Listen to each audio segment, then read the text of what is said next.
ঠাকুরনগর শিমুলপুর ষষ্ঠীতলা জাগ্রত সংঘের এবছরের পুজো পদার্পণ করল ৫৯তম বর্ষে। তাদের এবছরের ভাবনা পরিবেশ বান্ধব কটন প্যালেস। দীর্ঘ ৪ মাস ধরে প্যান্ডেল শিল্পীদের হাতে তৈরি করা হয়েছে এবছরের জাগ্রত সংঘের পুজো মণ্ডপ।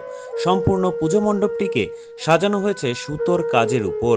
তাদের এবছরের প্রতিমা তৈরি করেছেন গোবরডাঙ্গার প্রতিমা শিল্পী সুদীপ দাস। পুজোর দুদিন আগে থেকেই দর্শনার্থীরা আসতে শুরু করেছেন ঠাকুরনগরের জাগ্রত সংঘের পুজোয়।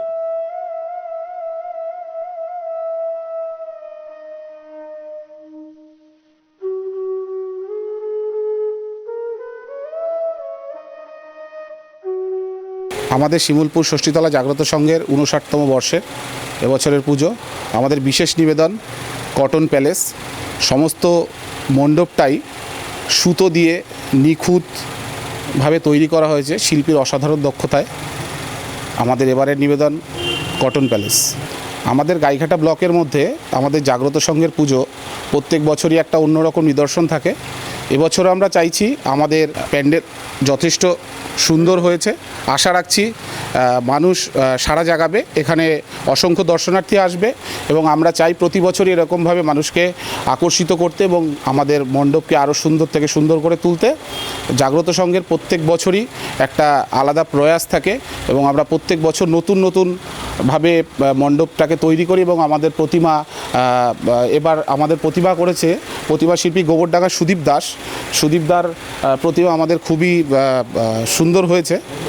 সেই জায়গা থেকে আমরা প্রত্যেক বছর চাইছি আমরা মানুষকে জাগ্রত সংঘের পুজোয় কাছে পাওয়ার জন্য এবং সকলের জন্য ক্লাবের পক্ষ থেকে অসংখ্য অসংখ্য অসংখ্য ধন্যবাদ। তারা আমাদের পুজোতে আসুক, দেখুক এবং তারা আনন্দ উপভোগ করুক। আমরা শিমুলপুর ষষ্ঠীতলা জাগ্রত সংঘ বিগত বর্ষেও সবসময় সামাজিক দায়বদ্ধতা নিয়ে চলেছি। এবারও আমাদের সামাজিক দায়বদ্ধতা থাকছে। আমাদের এবারের মণ্ডপের মূল থিম হলো সেটা হচ্ছে পরিবেশ বান্ধব একদম ইকো ফ্রেন্ডলি কটন প্যালেস। যেটা আমরা বিগত বর্ষ সামাজিক অনেক কাজ করেছি। আমরা চাই দূষণমুক্ত পরিবেশ এবং যেখানে প্লাস্টিক কেমিক্যাল কোনো কিছু থাকবে না। আমরা সমাজের কাছে একটাই মেসেজ দিতে চাই, এইভাবেই একদম ইকো ফ্রেন্ডলি মানে আগামী প্রজন্মের জন্য পরিবেশ বান্ধব কিছু করে সমাজকে একটা দিকদর্শন করার জন্য।